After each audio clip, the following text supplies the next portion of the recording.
नमस्कार, ये आकाशवाणी चंडीगढ़ है। अब आप आशुतोष से प्रादेशिक समाचार सुनिए। पहले इस बुलेटिन के मुख्य समाचार। प्रधानमंत्री नरेंद्र मोदी ने कहा कि पीएम सेतु योजना देश के युवाओं को दुनिया की कौशल आवश्यकताओं के अनुरूप तैयार करेगी। भिवानी में सांसद धर्मबीर सिंह ने स्वस्थ नारी सशक्त नारी अभियान के तहत आयोजित कार्यक्रम में बेटियों को सम्मानित किया। केंद्रीय सांस्कृतिक मंत्रालय व उत्तर मध्य सांस्कृतिक केंद्र प्रयागराज तथा हरियाणा के कला एवं संस्कृति कार्य विभाग के संयुक्त तत्वावधान में 4 दिवसीय लोक कला उत्सव भिवानी में शुरू हुआ। पर्यावरण संरक्षण के प्रति जागरूकता फैलाने के लिए फरीदाबाद में एक प्रदर्शनी का आयोजन किया गया। हरियाणा के विकास एवं पंचायत मंत्री कृष्ण लाल पंवार ने रतिया विधानसभा क्षेत्र के गांव फूला में विधानसभा स्तर के खेलों का शुभारंभ किया। कैबिनेट मंत्री ने फतेहाबाद के सभी 258 गांवों में खेतों के 10 एकड़ तक के रास्ते पक्के करने की घोषणा की। अब समाचार विस्तार से। प्रधानमंत्री नरेंद्र मोदी ने उन्नत आईटीआई के माध्यम से प्रधानमंत्री कौशल और रोजगार परिवर्तन यानी पीएम सेतु योजना के शुभारंभ की घोषणा की है। श्री मोदी ने कल देश भर में शिक्षा, कौशल और उद्यमिता को बढ़ावा देने के लिए 62,000 करोड़ रुपए से अधिक की विभिन्न युवा केंद्रित पहलों का भी शुभारंभ किया। श्री मोदी ने कहा कि पीएम सेतु योजना देश के युवाओं को दुनिया की कौशल आवश्यकताओं के अनुरूप तैयार करेगी। उन्होंने कहा कि इस योजना के अंतर्गत औद्योगिक प्रशिक्षण संस्थानों, आईटीआई का नेटवर्क वर्तमान उद्योग कौशल आवश्यकताओं को पूरा करने और अगले 10 वर्षों में भविष्य की मांगों के अनुरूप तैयार किया जा रहा है। प्रधानमंत्री ने कहा कि पीएम सेतु योजना से देश भर के 1000 से ज्यादा आईटीआई को लाभ होगा। इंडस्ट्री और आईटीआई के बीच तालमेल को बढ़ाया जा रहा है। आज हमने इस दिशा में एक और बड़ा कदम उठाया है। पीएम सेतु योजना की शुरुआत की गई है। देश भर में हमारे 1000 से ज्यादा आईटीआई इंस्टीट्यूशंस को इसका फायदा होगा। पीएम सेतु योजना के माध्यम से इन आईटीआई को अपग्रेड किया जाएगा। आधुनिक मशीनें आएगी, इंडस्ट्री के ट्रेनिंग एक्सपर्ट यहाँ आएंगे। एक तरह से पीएम सेतु योजना दुनिया की स्किल डिमांड से भी भारत के युवाओं को जोड़ेगी। प्रधानमंत्री नरेंद्र मोदी द्वारा शुरू किए गए स्वस्थ नारी सशक्त नारी अभियान के तहत सांसद धर्मबीर सिंह ने भिवानी में बेटियों को सम्मानित किया। इस अवसर पर सांसद ने कहा कि भिवानी प्रशासन और विशेषकर स्वास्थ्य विभाग द्वारा बेटियों को बचाने व सम्मान देने की प्रधानमंत्री की अनूठी मुहिम को आगे बढ़ाया जा रहा है।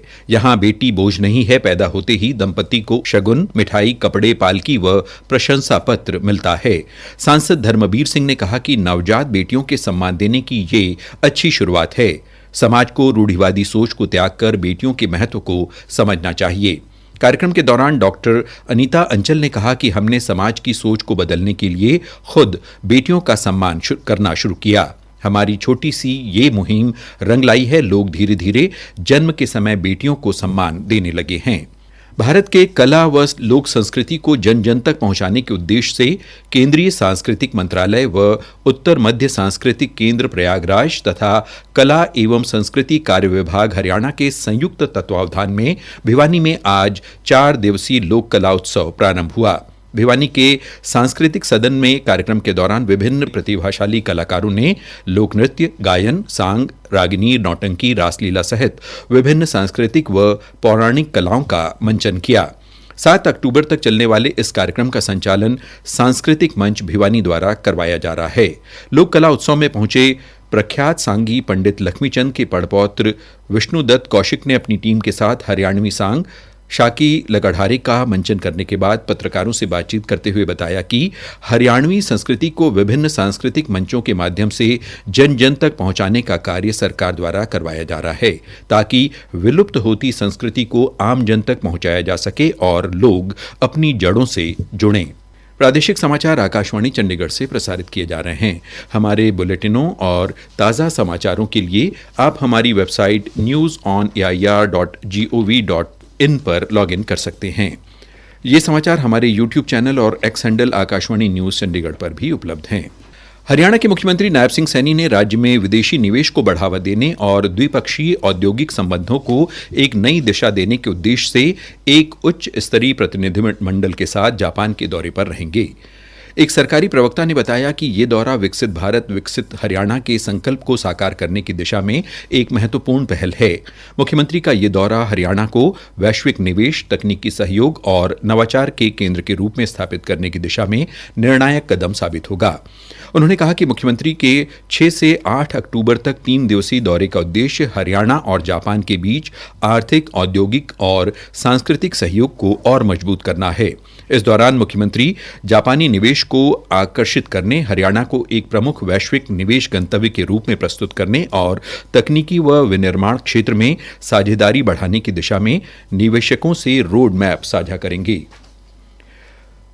हरियाणा के मुख्यमंत्री नायब सिंह सैनी आज शताब्दी ट्रेन से चंडीगढ़ से दिल्ली रवाना हुए। इस दौरान उन्होंने मीडिया से बातचीत की और अपने जापान दौरे तथा सरकार की उपलब्धियों पर चर्चा की। इसके साथ ही मुख्यमंत्री ने बताया कि आगामी 17 अक्टूबर को प्रदेश की वर्तमान सरकार का 1 वर्ष का कार्यकाल पूर्ण हो रहा है। इस समारोह में देश के प्रधानमंत्री नरेंद्र मोदी पधारेंगे और अनेक विकास परियोजनाओं की सौगात देंगे। ये समारोह सोनीपत में आयोजित होगा। हरियाणा के उद्योग एवं वाणिज्य तथा पर्यावरण मंत्री राव नरबीर सिंह ने कहा कि प्रधानमंत्री नरेंद्र मोदी के आह्वान पर इस बार हर देशवासी को वोकल फॉर लोकल के संकल्प के साथ स्वदेशी दीपों से दिवाली मनानी चाहिए। राव नरबीर सिंह गुरुग्राम जिला के फर्रुख नगर में प्रजापति कुंभकार संघ द्वारा आयोजित 9वें मिशन माटी दीप महोत्सव कार्यक्रम को बतौर मुख्य अतिथि संबोधित कर रहे थे। पर्यावरण संरक्षण के प्रति जागरूकता फैलाने के उद्देश्य से आज फरीदाबाद के पंडित नेहरू कॉलेज परिसर में प्रदर्शनी का आयोजन किया गया। प्रदर्शनी की विशेषता ये रही कि यहाँ लोगों ने स्वच्छ वातावरण को बढ़ावा देने के लिए पौधों का आपस में आदान प्रदान किया। कार्यक्रम में शहरवासियों ने घर पर बने उत्पादों जैसे मिट्टी के बर्तन, जूट बैग, जैविक खाद और कचरे से तैयार वस्तुओं पर आधारित स्टॉल लगाए। शेयर योर स्पेयर प्लांट्स संस्था की संस्थापक मीनाक्षी शर्मा ने बताया, आज हमने फरीदाबाद में एक अपनी ही तरह का एक इवेंट ऑर्गेनाइज किया है जिसमें हम 3000 से ज्यादा पौधे बांट रहे हैं। और ये देखिए, हमने प्रमोट किया है जो लोग होममेड चीजें बनाते। उन्होंने कहा कि स्टॉल लगाने से स्थानीय उत्पादों को भी प्रोत्साहन मिला है। सहारनपुर से आए पर्यावरण प्रेमी संदीप कुमार ने औषधीय पौधों के महत्व और उनके उपयोग के बारे में विस्तार से जानकारी दी। वहीं पर्यावरण प्रेमी मानवेंद्र कुशवाहा ने कहा कि त्योहारों के मौसम में मिठाई और गिफ्ट्स की जगह पौधों को उपहार में देना एक सुंदर और सार्थक पहल है।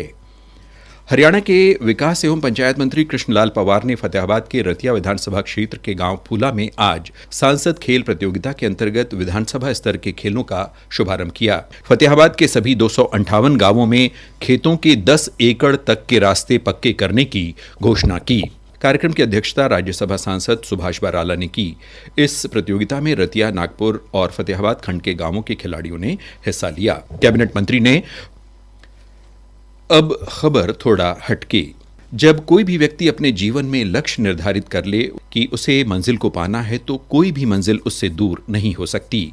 ऐसा ही जुनून जिला जींद आयकर विभाग में आयकर अधिकारी के पद पर कार्यरत उपदेश कुमार में देखने को मिला है। वे अपने शहर को हरा भरा बनाने, आने वाली पीढ़ियों को पर्यावरण बचाने का संदेश दे रहे हैं। उपदेश कुमार ने आकाशवाणी समाचार को बताया, मैं सुबह यहाँ पर हर रोज आता हूँ, पेड़ों को पानी देना, पेड़ों की कांटे लगाना, और ये प्रेरणा मुझे प्रधानमंत्री से मिली है जो कि एक पेड़ अपनी माँ के नाम का संदेश दिया है उन्होंने। मैंने उनके एक पेड़ के बारे में सोचा था पहले, अब लगभग 500 के करीब पेड़ लगाए हैं। मैं कई साल से ये काम कर रहा हूँ। उन्होंने बताया कि उनका उद्देश्य है कि वे अपने शहर व जिले को हरा भरा बनाएं ताकि पर्यावरण को बचाया जा सके।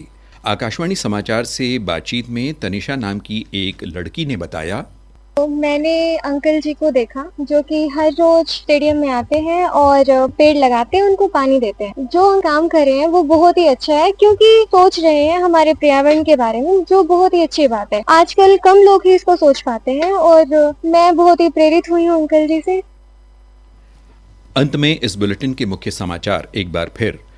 प्रधानमंत्री नरेंद्र मोदी ने कहा कि पीएम सेतु योजना देश के युवाओं को दुनिया की कौशल आवश्यकताओं के अनुरूप तैयार करेगी।